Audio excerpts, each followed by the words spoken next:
The sand moved like water. Staff Sergeant Aurora Hale pressed her cheek against the cold polymer stock of her Chaitak M200 intervention and watched the world dissolve into chaos 3.5 kilometers away. Through the Schmidt and Bender 5-25x56 optic, she could see the muzzle flashes painting the darkness in staccato bursts of orange and white. She could see the tracers slicing through the air like angry fireflies. She could see the Rangers dying. Chalk 2 had been pinned for 11 minutes. 11 minutes of sustained fire from an ambush that shouldn't have existed. 11 minutes of men screaming into radios while bullets chewed through the desert around them. 11 minutes of waiting for air support that wasn't coming, for drone coverage that had gone dark, for extraction that couldn't reach them through the kill zone. Elena counted 7 distinct firing positions spread across the ridge overlooking the plateau, where the Rangers had been caught in the open. She counted the bodies already still on the ground. 3, maybe 4. It was hard to tell from this distance, even with $40,000 worth of precision glass pressed against her eye socket. The crosswind screamed across the valley between her position and theirs. Her Kestrel 5700 weather meter read 47 knots at her elevation. The gusts were coming from the southwest, but the terrain was channeling them into unpredictable patterns. Sand devils spun across the plateau like drunk ghosts, and the temperature differential between the cooling desert floor and the still warm rock faces was creating thermal layers that would bend a bullet's trajectory like light through water.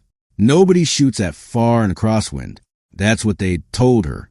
That's what every sniper instructor at Fort Benning had drilled into her head. That's what the ballistic tables said. At 3,400 meters, a .408 Chaitak round would be in flight for over 4 seconds. In that time, a 47-knot crosswind could push the bullet more than 20 feet off target.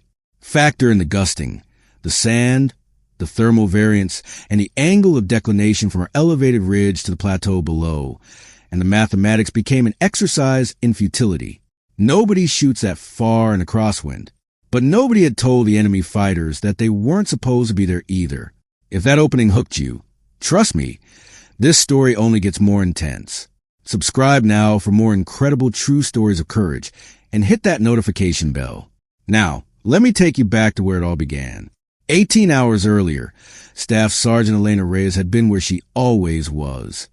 Invisible, the forward operating base sat like a wound on the Afghan landscape, a collection of HESCO barriers and plywood structures surrounded by concertina wire and the eternal dust that seemed to coat everything within 100 miles. Elena had been cleaning her rifle in the maintenance bay, methodically working through the disassembly process she could perform blindfolded when the summons came. Captain Marcus Webb wanted to see her. Immediately, Webb was new, transferred in 6 weeks ago from a staff position at CENTCOM, with a chest full of ribbons that didn't include a combat infantryman badge and a reputation for doing things by the book. Elena had seen his type before. Career officers who treated deployments like resume builders, who measured success in metrics and reports rather than bodies brought home alive. She found him in the Tactical Operations Center, surrounded by screens showing feeds from various positions across the AO. His uniform was pressed. His boots were clean. Elena noticed these things because in her world, details meant the difference between life and death. Staff Sergeant Reyes, Webb said without looking up from the tablet in his hands. I've been reviewing your deployment record. Sir, 23 confirmed kills this rotation. Longest shot at 2,200 meters. He finally looked at her. Impressive numbers. Elena said nothing. She'd learned long ago that when officers started complimenting you, something unpleasant usually followed. I'm assigning you to Overwatch for Operation Sentinel Watch, Webb continued.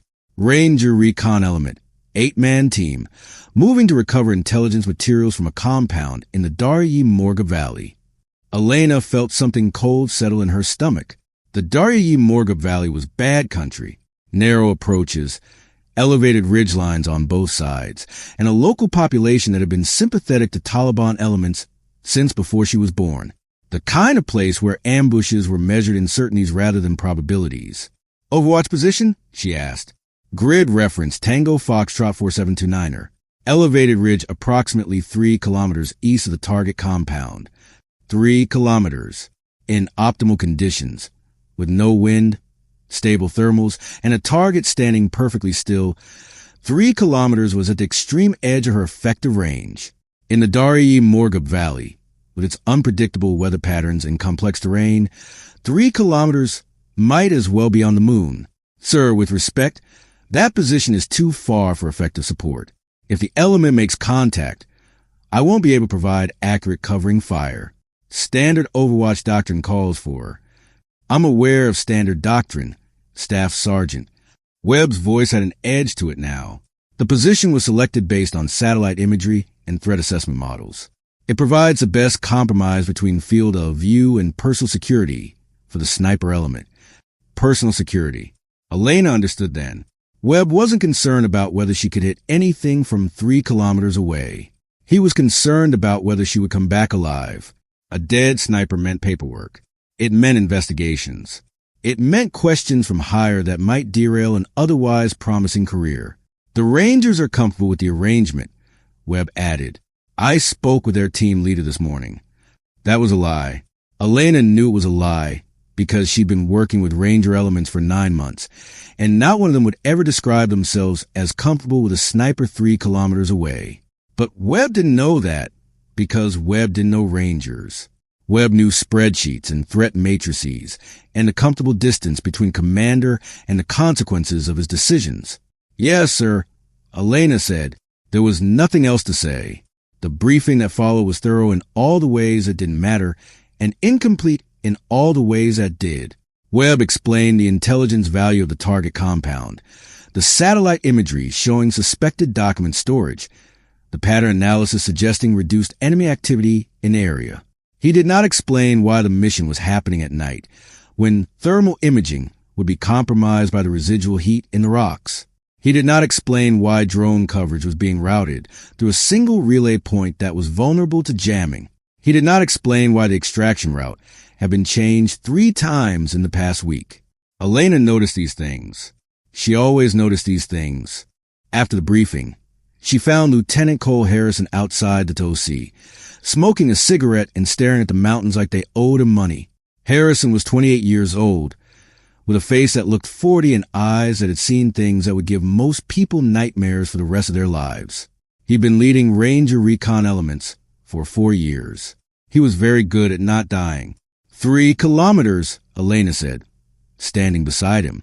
Harrison took a long drag on his cigarette. Webb's idea. I figured. Man's never been outside the wire, except in an MRAP with 6 inches of armor between him and the world. Harrison flicked ash onto the ground. Thinks war is something you manage from a distance. I can't cover you from that position. Not effectively. I know. Harrison turned to look at her. His eyes were tired, but there was something else there too. Resignation, maybe? Or just the weary acceptance of a man who'd learned that sometimes the bureaucracy was more dangerous than the enemy. We'll be moving fast. In and out. 30 minutes on target. If everything goes right. When does everything go right? Harrison almost smiled. Exactly. They stood in silence for a moment, watching the sun begin its descent toward the western peaks. In 6 hours, the Rangers would be moving through hostile territory toward a target that might or might not contain the intelligence they were looking for. In 6 hours, Elena would be lying on a coal ridge 3 kilometers away, watching through her scope as the men she was supposed to protect moved beyond her ability to help them. The route changed again, Harrison said quietly. Elena looked at him. When? This afternoon, Webb got updated intel from somewhere, wouldn't say where, and adjusted our approach vector. We're coming in from the northeast now instead of the south. The northeast approach was longer. It would put them in the open for an additional 800 meters before they reached the compound, and it would funnel them directly through a natural choke point between 2 rock formations that any competent tactician would recognize as a perfect ambush site. You told him? Elena asked. Told him. Showed him on the map. Explained it in small words. Harrison shook his head.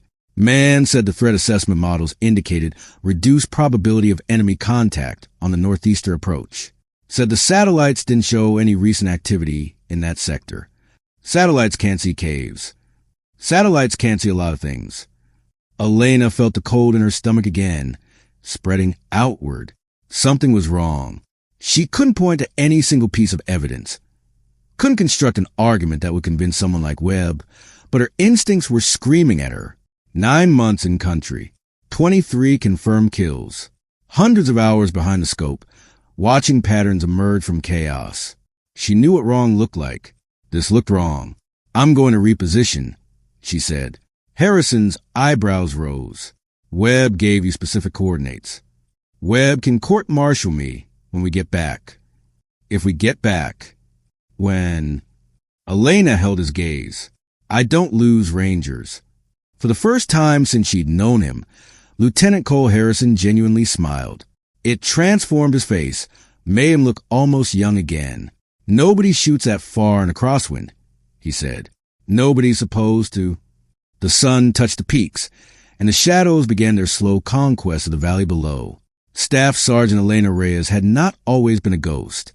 There was a time, years ago now, in a life that felt like it belonged to someone else, when she had been loud, vibrant, the kind of person who filled rooms with energy and drew people toward her like gravity. She'd been 22 years old, fresh out of Army sniper school with a chip on her shoulder and something to prove. The first woman to complete the course in her class, one of only a handful in the program's history. They called her Princess at first. The other snipers said it with smirks and sidelong glances, waiting for her to wash out, to prove that women didn't belong in their brotherhood of death. She'd responded by outscoring every one of them on the range, by humping a 90-pound pack through swamps and mountains without complaint, by demonstrating a patience behind the scope that most of them would never match. The nickname changed after that.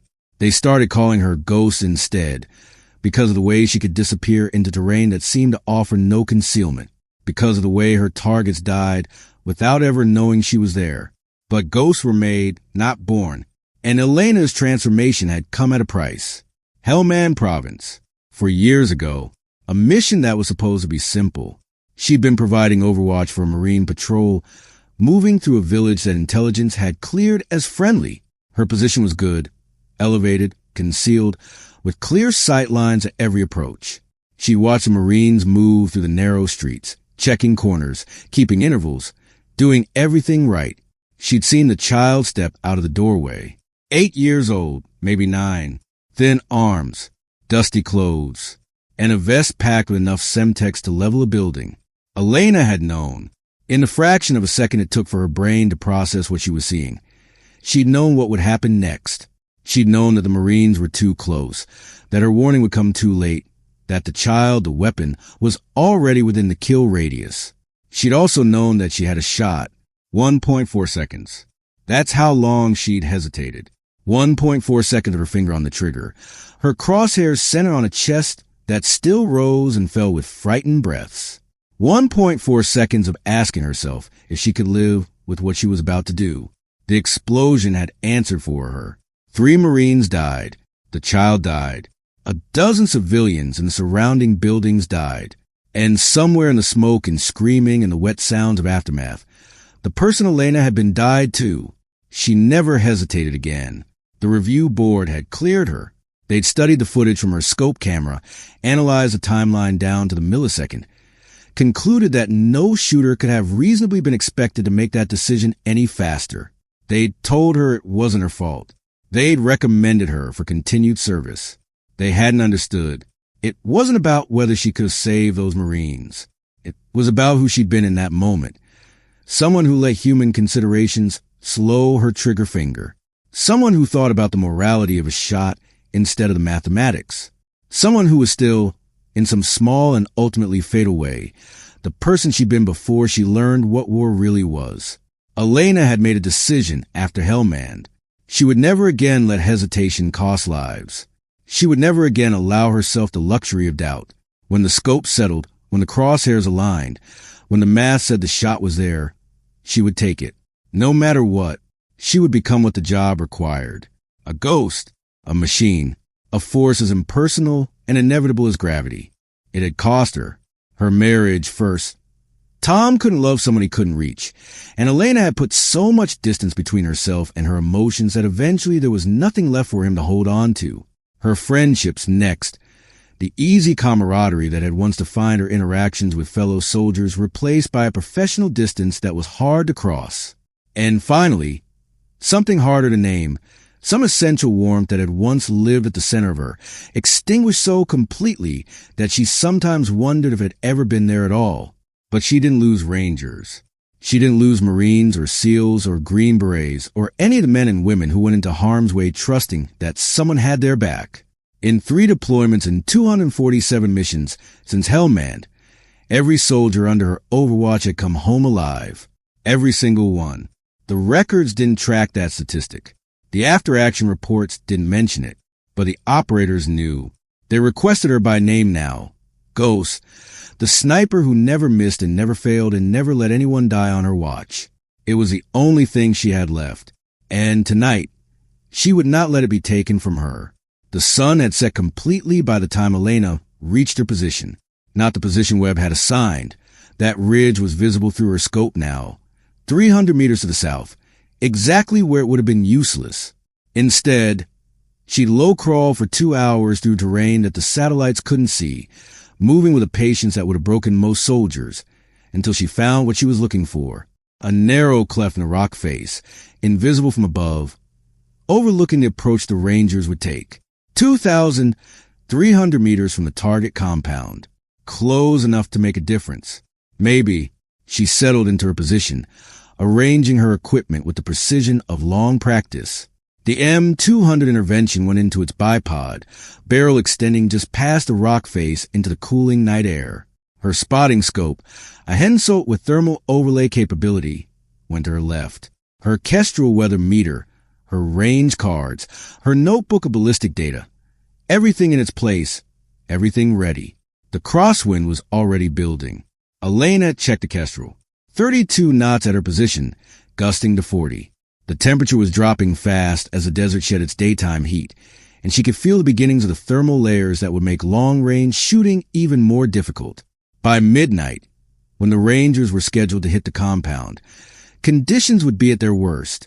She opened her notebook and began the calculations that would keep her mind sharp through the hours of waiting. Distance to the compound, 2,300 meters. Distance to the choke point Harrison had identified, 3,400 meters. Bullet drop at maximum range, approximately 137 meters. Time of flight, 4.1 seconds. Crosswind drift, variable, dependent on conditions at moment of shot. The math was impossible. But Elena had learned something in the years since Hellmanned, something that no ballistic table could capture and no instructor could teach. The math was only the beginning. The calculations gave you a starting point, a framework for understanding what the bullet would do in a perfect world. But war didn't happen in a perfect world. War happened in a world of variables and chaos and human beings making decisions that no algorithm could predict. The good shooters mastered the math. The great shooters learned to feel what the math couldn't tell them. Elena had spent thousands of hours training that feeling. Thousands of rounds sent downrange in conditions that would have made other snipers pack up their rifles and go home. She'd shot in sandstorms and snowstorms, in 100-degree heat and sub-zero cold, at distances that the textbooks said were impossible. She'd missed, often, especially at first. But with each miss, she'd learned something. The way a certain humidity felt against her cheek. The way a thermal rising off sun-baked rock made the air shimmer in a particular pattern. The way her own heartbeat, if she didn't control it, could pulse through her body and push the barrel a fraction of a millimeter at exactly the wrong moment. She'd learned to read the wind not just with instruments, but with her entire body, feeling the pressure changes against her exposed skin, watching the way sand moved across distant surfaces, seeing the invisible rivers of air that flowed across the landscape. And she'd learned to trust her instincts, not the instinct she'd had before Hellmanned. Those had been the instinct of a person who still believed the world made sense, who still thought that following the rules would lead to good outcomes. The new instincts were different. They were the instincts of a hunter, developed through years of observation and analysis and a relentless refinement of a skill that most people would never understand. When those instincts told her something was wrong, Elena listened. Tonight, they were screaming. At 2,147 hours, Elena heard the helicopter, a lone Chinook, running dark, its rotors beating the air with the distinctive thwop thwop thwop that had been the soundtrack of her life for years. She tracked it through her scope as it descended toward a landing zone 3 kilometers west, depositing its cargo of Rangers into the darkness before lifting off and disappearing into the night. 8 men. She counted them as they moved away from the LZ, their forms ghostly green to the thermal overlay. 8 men in 2 fire teams, weapons up, spacing perfect, moving with the economy of motion that marked elite soldiers everywhere. Harrison was in the lead. She recognized the silhouette, the way he carried himself, the particular rhythm of his movement. They disappeared into a wadi, following the route that would take them toward the compound. Elena checked her kestrel again. 38 knots now, gusting higher. The radio in her ear crackled. Overwatch, this is Chalk 2. Radio check. Elena keyed her transmitter. Chalk 2. Overwatch reads you Lima Charlie. I have eyes on your element. You are approximately 1,800 meters from my position, moving northwest. A pause. Harrison's voice came back with a note of surprise. Overwatch, confirmed position. Our briefing indicated you would be at grid reference Tango Foxtrot 4729er. Negative, Chalk 2. I repositioned to grid reference Tango Foxtrot 4618. Better angles. Another pause, longer this time. Elena could imagine Harrison looking at his map, understanding what she'd done, weighing the implications. Copy, Overwatch. Appreciate the initiative. The radio went silent, and Elena returned to her scope. The Rangers move well. Even through the green-gray haze of the thermal imagery, she could see their professionalism. They used terrain features for concealment, maintained proper intervals, cleared each corner and rise before advancing. Harrison rotated his point man every few hundred meters, keeping his people fresh and alert. At 2,203 hours, they reached the choke point. Elena felt her heart rate increase, just slightly, as she watched the 8 men file for the narrow gap between the rock formations. This was the place. This was where an enemy that understood the terrain would be waiting. This was where the Rangers passed through without incident. Elena exhaled slowly, feeling some of the tension leave her shoulders. Maybe she'd been wrong. Maybe the threat assessment models were accurate after all.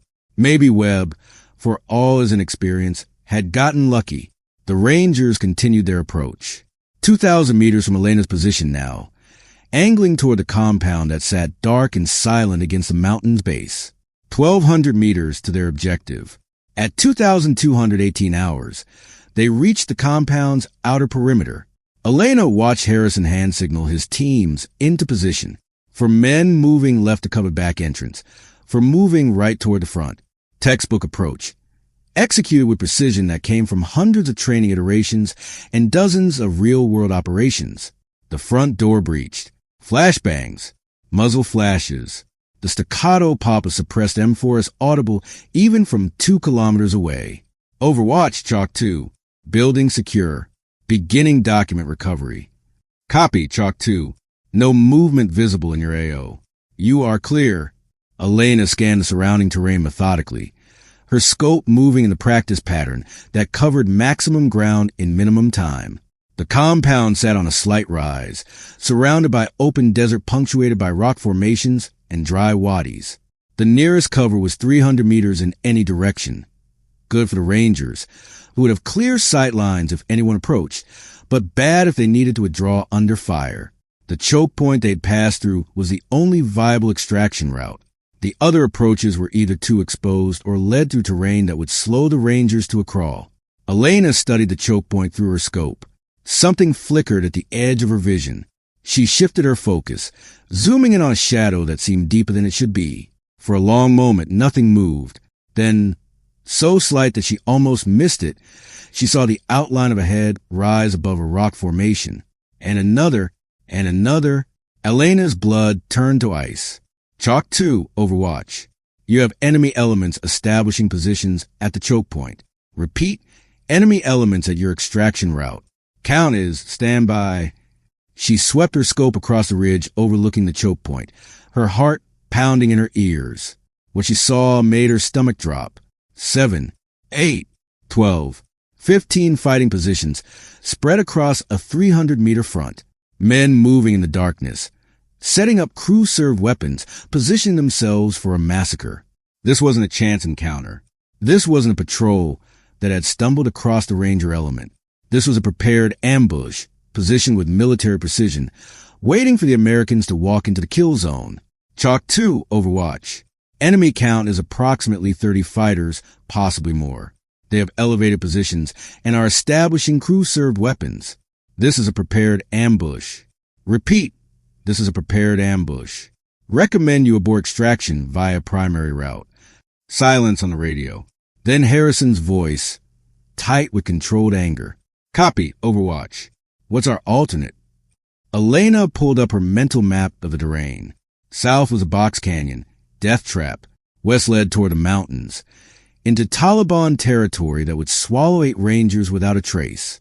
East was open desert, no cover for 2 kilometers, perfect killing ground for the enemy's elevated positions. North was their only chance. 300 meters of exposed terrain, then a series of wadis that would provide some concealment as they moved toward a secondary extraction point that wasn't supposed to exist. It would add 40 minutes to their exfil and take them dangerously close to the ridge where Elena had been ordered to position herself. Chalk 2, recommend you move north from current position, 300 meters to the nearest wadi, then northwest to grid reference Tango Foxtrot 4831. I can provide Overwatch for the initial movement. Overwatch, be advised we have not completed document recovery. Estimate 15 minutes to complete the mission. Chalk 2, negative. Enemy element is in position and waiting for you. If you stay, they will have time to redeploy and cut off your northern route. You need to move now. Another pause. Elena could imagine calculations running through Harrison's mind. The value of the intelligence they'd been sent to recover weighed against the lives of his men. The mission versus the people. The duty versus the instinct. Overwatch, stand by. Elena kept her scope on the ambush positions, counting heads, noting weapon placements, calculating angles. The enemy fighters were good.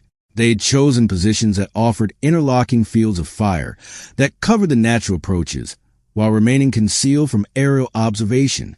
Someone with real training had set this up, and they'd known. They'd known the Rangers were coming, known their route, known their timing. The only way this ambush could have been positioned so perfectly was if someone had told them. The cold in Elena's stomach had become something else now, something sharper. Overwatch, Chalk 2. We're pulling out, moving north in 60 seconds. Copy, Chalk 2. Be advised, enemy element is approximately 1,800 meters from my position. Engagement will be at extended range. Conditions are challenging. That was an understatement. Elena checked her kestrel again. 42 knots now, gusting above 50. The sand was starting to move across the desert floor, reducing visibility even through her thermal scope. The temperature differential between ground and air was creating thermal layers that shifted every few seconds, bending light, and, if she tried to shoot, bending bullets in ways that no ballistic table could predict. Understood, Overwatch. We appreciate any help you can provide. Moving now. Elena watched through her scope as the Rangers emerged from the compound. They moved fast, too fast for proper tactical discipline, but Harrison knew what was waiting for them. Speed was their only advantage now. 300 meters to the wadi. Open ground. No cover. The first RPG streaked out of the darkness when they were 100 meters from the compound. It missed, exploding against a rock formation 50 meters to the Rangers' left. But the detonation lit up the night and revealed their position to every enemy fighter on the ridge. Within seconds, the darkness erupted with muzzle flashes. Contact! Contact front! The radio crackled with Harrison's voice, calm even as Elena watched his men dive for what little covered terrain offered. Enemy element engaging from the northeast ridge.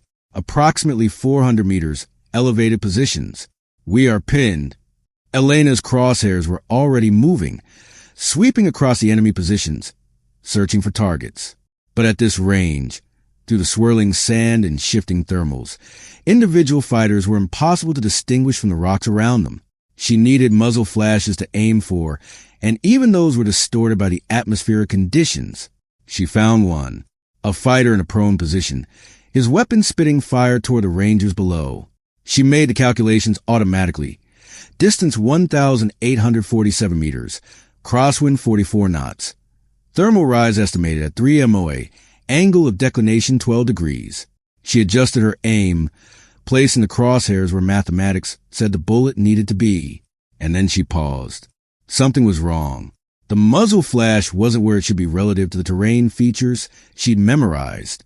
The thermal shimmer was bending her perception, making her see a target that might be meters away from where he actually lay. If she missed, she'd give away her position. And at this range, with these conditions, she would almost certainly miss. Overwatch Chalk 2. We are taking heavy fire. Request immediate support. The screaming in Elena's headset pulled at her. Rangers were dying. Men she'd sworn to protect were bleeding out on a desert plateau while she hesitated, just like she'd hesitated before. No, not like before. This was different. Before, she'd hesitated because she couldn't pull the trigger. Now, she was hesitating because she understood that pulling it would be pointless. The math didn't work. The conditions were too extreme. She needed to change the equation. Chalk 2, Overwatch. Cannot engage at current range with acceptable accuracy. I am repositioning. Negative, Overwatch. Negative, maintain your position. That's a direct. Elena killed the radio and began to move, low crawling through the rocks, her rifle strapped across her back. She headed east along the ridge. Every meter she covered reduced her shooting distance, improved her angles, gave her a better chance of actually hitting something. But every meter also brought her closer to the enemy, increased the risk that she'd be spotted, turned her from hunter into prey. She covered 200 meters in 3 minutes. Not fast enough. Through breaks in the terrain, she caught glimpses of the fight below. The Rangers had made it to a shallow depression in the ground, but offered minimal cover from the elevated enemy positions. She could see the tracers converging on the location, could see the impacts kicking up dirt and rock all around them. She could see, in the brief illumination of muzzle flashes and explosions, the still forms of men who had stopped moving. How many? She couldn't tell. Not from here. Not with the sand and the night and the chaos. She kept moving. 300 meters. 400. Her lungs burned and her shoulders ached, and the cold desert night had become an inferno of adrenaline and exertion. She found a position, not ideal but better, and unslung her rifle with hands that trembled from effort, not fear. Distance to the enemy positions, 1,612 meters. Crosswind, 47 knots, gusting higher. Visibility, degraded but improving from this angle. She found a target, a fighter reloading, his silhouette briefly distinct against the rock behind him. Elena held her breath. Squeeze the trigger. The M200 kicked against her shoulder, the report swallowed by the surrounding rock. She watched through her scope, counting heartbeats, tracking the invisible path of the bullet across the desert sky. The fighter continued to reload. Miss! The shot had gone high and right, pushed by a wind gust she hadn't anticipated. The .408 Chaytak round had probably passed within a meter of the target, close enough that he might have heard it whisper past his ear, but a miss was a miss. Elena worked the bolt, chambering another round. She made adjustments, compensating for what she'd learned. The wind wasn't consistent. It was coming in waves, stronger and weaker, and she needed to time her shots to the lows. She found another target, a machine gunner, his weapon spitting a continuous stream of fire toward the ranger position. He was stationary, which helped. He was also in a slightly more protected position, which didn't. Elena watched the wind indicators around her, the movement of sand, the way her own clothing pressed against her body, the almost imperceptible pressure changes against her exposed skin. She felt the gust building, peaking, beginning to fade. Now, the shot broke clean. 1.7 seconds of flight time at this range, the bullet crossing the distance between them like a thought made physical. Through her scope, Elena watched the machine gunner's head snap back and disappear below the rock line. First kill. The radio crackled in her ear. She turned it back on without thinking. Need medevac. We have 3 wounded, 1 Kia, and we cannot move. Enemy has us suppressed from. Chalk 2, Overwatch. I am in position and engaging. Mark your friendlies with IR strobes if able. I need to distinguish your positions from the enemy. A moment of silence. Then Harrison's voice, strained but controlled. Copy, Overwatch. Friendlies are strobed. Anything without a strobe is fair game. Elena smiled. It wasn't a pleasant expression. She found her second target, a fighter moving between positions, his body briefly exposed as he crossed a gap in the rocks. The calculations ran automatically now, her conscious mind stepping aside to let muscle memory and trained instinct take over. Wind, range, angle, spin drift, Coriolis effect, thermal rise. She fired. The fighter dropped. Third target, a radio operator, his antenna visible above his position as he called in coordinates. Without communications, the enemy would lose coordination. They would become individuals instead of a unit. The shot was longer, 1,680 meters, and the wind had shifted again. Elena made a correction that felt wrong according to the math, but right according to something deeper, some understanding of the air that she couldn't have articulated but knew was true. She fired. The antenna disappeared.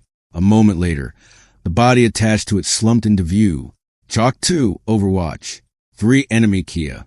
Continuing to engage. Fourth target. Fifth. 6. The enemy fighters began to realize something was wrong. Their men were dying without warning, without visible cause, killed by a shooter they couldn't locate. She watched through her scope as they began to adjust their positions, seeking cover not just from the ranges below, but from the unknown threat that was picking them apart. It wouldn't save them. Seventh kill, a squad leader, identifiable by his hand signals and the way other fighters responded to his movements. His death caused visible confusion in the positions around him. Eighth, a fighter who had been lining up an RPG shot on the ranger position. The rocket detonated when he fell on the launcher, adding to the chaos. 9th, 10th, 11th, 3 fighters in rapid succession, caught in the open as they tried to reposition. The wind had settled briefly, a lull in the storm that gave Elena precious seconds of near normal conditions. She used every one of them. Chalk 2, Overwatch. 11 enemy Kia. Enemy element is repositioning. You may have a window to move. Copy, Overwatch. Moving now. We have 2 men who can't walk. We're carrying them. Elena kept her scope on the enemy positions, covering the Rangers as they began their desperate crawl toward the wadi. She could see them now, their IR strobes blinking in the darkness. 6 men moving, 2 being dragged. Not all of them would make it. The math told her that even with the enemy suppressed, the distance was too great, the cover too sparse. But math had been wrong before. 12th kill, a fighter who had spotted the Rangers' movement and was raising his weapon to fire. Elena's bullet arrived before he could pull the trigger. 13th, another RPG gunner, this one already tracking the Rangers. The round passed through his upper chest and continued into the rock behind him. The enemy was beginning to understand where the shots were coming from. Elena saw muzzle flashes turning toward her position, saw bullets beginning to impact the ridge around her. At this range, their fire was inaccurate, but a lucky shot was still a shot. She held her position. 14th kill. 15th. Each shot bought the Rangers another few meters of safety, another few seconds of survival. The Rangers reached the wadi. Elena watched them disappear over the lip, their strobes winking out as they dropped below the line of sight. For a moment, she allowed herself to feel something like hope. Then she saw the flanking element. They emerged from the darkness to the east. A second group of fighters, 10 or 12 strong, moving fast along a parallel ridge toward a position that would give them direct fire on the wadi. They hadn't been visible before because they'd been hidden in a fold of terrain, waiting for exactly this moment. The ambush had a second layer. Elena's stomach dropped. The flanking element would reach their firing position in less than 2 minutes. When they did, they would have a clear view down into the wadi where the Rangers were trying to extract. It would be a massacre, and they were 2,100 meters away. 2,100 meters in a crosswind that was gusting back up to 50 knots, through sand that was reducing visibility by the second, at an angle that made elevation calculations nearly impossible. Chalk 2, Overwatch. Be advised, enemy flanking element approaching from the east. Approximately 10 to 12 fighters. Move in position with direct fire on your extraction route. Estimate 2 minutes to contact. Copy, Overwatch. Can you engage? Elena looked at her ammunition. 12 rounds remaining. She started with 25, and the precision required for each shot meant she couldn't afford to miss. I can try. She shifted her position, bringing the flanking element into her scope. They were moving fast, not bothering with concealment. They thought they were beyond the range of any support the Rangers might have. They thought they were safe. The first shot missed. The wind carried it 6 feet to the left of the lead fighter. Elena worked the bolt, made adjustments, fired again. Another miss. High this time, the thermal layer bending the bullet's trajectory more than she'd anticipated. 11 rounds remaining. She forced herself to slow down, to breathe, to feel the wind and the temperature and the 1,000 variables that were conspiring against her. The flanking element was covering ground fast. 90 seconds, maybe less. She found the pattern. The way the wind flowed over the ridge, channeled by the terrain features she could barely see. The way the thermals rose in a specific location, creating a lens of bent air that she needed to shoot through. 16th kill. The lead fighter dropped, and the element scattered for cover. It bought seconds, precious seconds, but they were already recovering, already moving again. 10th rounds remaining. Elena tracked a fighter, who had broken from the group, running toward the firing position alone. Brave, stupid, dead. 17th kill. But there were too many. They were too far. Her ammunition was running out, and even if she dropped every one of them, there would be more. There were always more. The Rangers' voices came through a radio, tense and urgent. They were moving through the wadi, dragging their wounded, knowing that the hammer was about to fall, and there was nothing they could do to stop it. Elena made a decision. She keyed her radio. Chalk 2, Overwatch. I am repositioning to delay the flanking element. Continue your extraction. I will hold them as long as I can. Overwatch negative. That is a suicide position. Fall back to. Chalk 2, there is no fallback. You have 2 minutes. Use them. She killed the radio again and began to move. The position she chose was deliberate. A rocky outcropping that offered minimal cover, but excellent sight lines the approach the flanking element would have to take. They would see her, they would engage her, and while they were focused on killing one sniper, they wouldn't be killing 8 Rangers. The math was simple. 1 life for 8, a trade she would make without hesitation. She settled into her final position just as the flanking element reached theirs. They were spreading out now, setting up a firing line that would cover the entire wadi. In seconds, they would begin their slaughter. Elena fired. 18th kill. A fighter setting up a PK machine gun, his body slumping over the weapon he'd been about to use. The element reacted. Muzzle flashes turned toward her position. Bullets began to impact the rocks around her. Closer now, more accurate. She ignored them. 19th kill. 20th. 4 rounds remaining. The enemy was concentrating fire on her position now. She could feel the impacts through the rock, could hear the crack of near misses passing inches from her head. 1 lucky shot was all it would take. 21st kill. 22nd. 2 rounds remaining. A burst of automatic fire stitched across the rock above her head, showering her with fragments. She felt something hot slice across her shoulder, ignored it, kept her eye pressed to the scope. 23rd kill. 1 round remaining. The flanking element had lost almost half its strength. The survivors were pulling back, seeking cover, no longer focused on the Rangers in the wadi below. They were focused entirely on the ghost that was killing them from a position that should have been impossible. Elena had 1 bullet left. She searched the most valuable target, a leader, a radio operator. Anyone whose death would multiply the effect of her final shot. She found him, a fighter directing the others, organizing their retreat and repositioning them for another assault. She took the shot. 24th kill. The flanking element broke. She watched through her scope as they scattered into the darkness, dragging their wounded, abandoning their dead. They would regroup eventually, but not in time. Not before the Rangers reached their extraction point.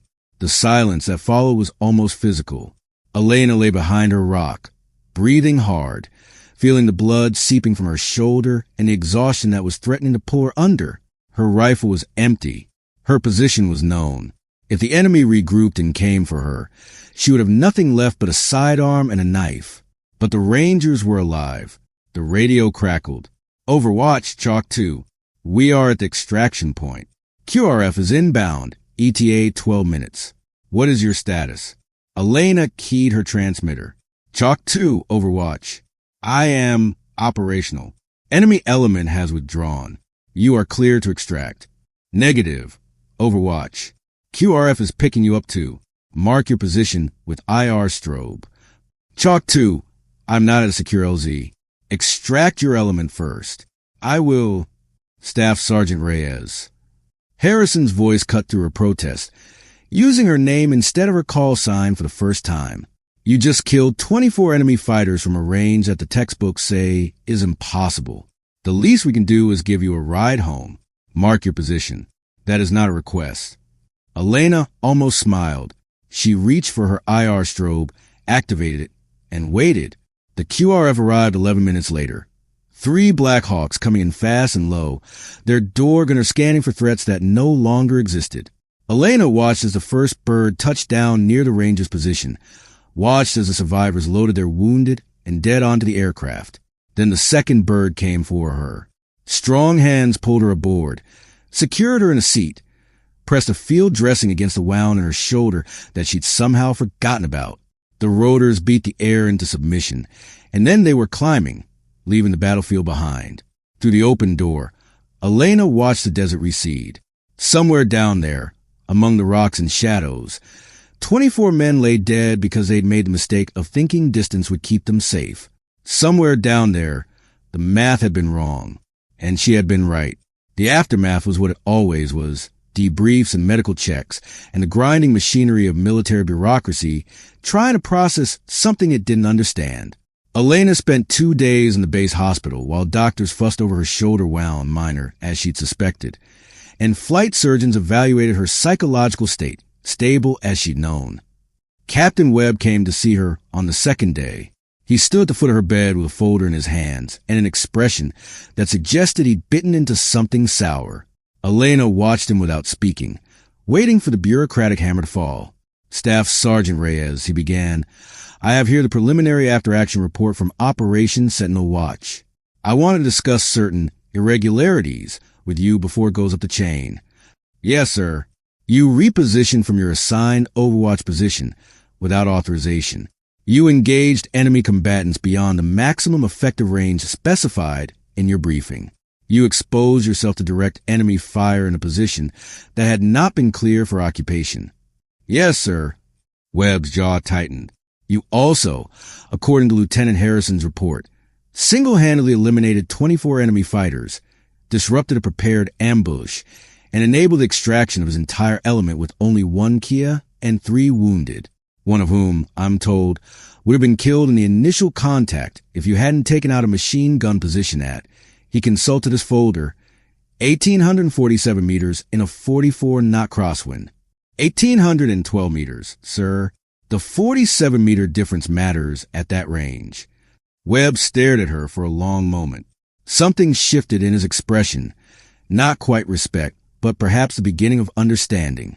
The longest confirmed sniper kill in combat history is approximately 3,500 meters, he said. You were engaging targets at similar ranges, in conditions that any reasonable assessment would describe as impossible. How? Elena considered the question.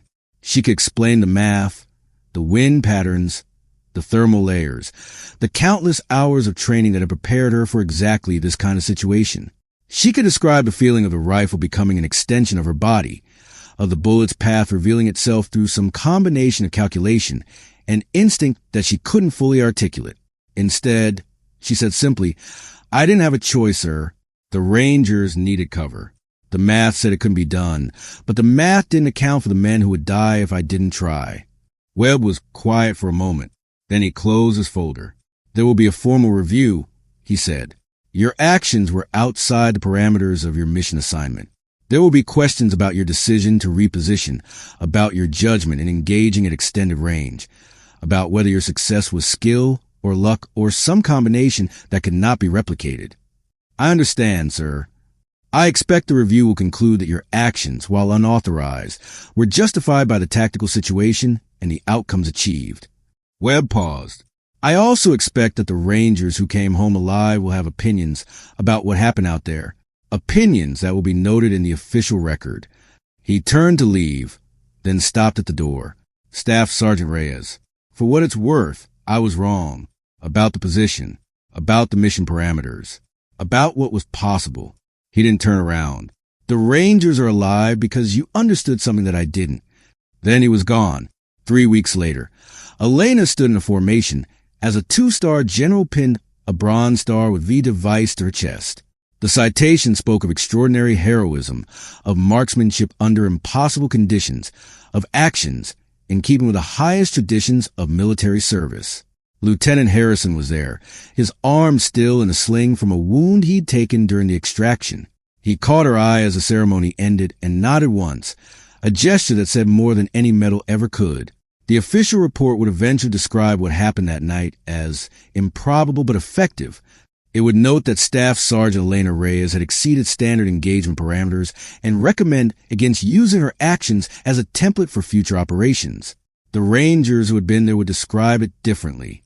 They would tell stories in bars and bases around the world about the night they'd been caught in a kill zone with nowhere to run, with enemy fire coming from all directions, with death closing in from every angle. And they would tell stories about the ghost on the ridge, the sniper nobody saw, shooting from a distance nobody believed, in conditions nobody thought possible, the woman who broke every rule in the book and saved their lives by doing it. Nobody shoots that far in a crosswind, they'd say. And then they'd smile. Nobody except her. The sun rose over the Afghan mountains on Elena's last morning in country. She stood on the edge of the FOB, her rifle case at her feet, watching the light paint the peaks in shades of gold and pink. Somewhere out there, in valleys and villages she would never see, life went on. Farmers tending fields, children walking to school, men planning violence, and other men planning to stop them. The war would continue. It always did.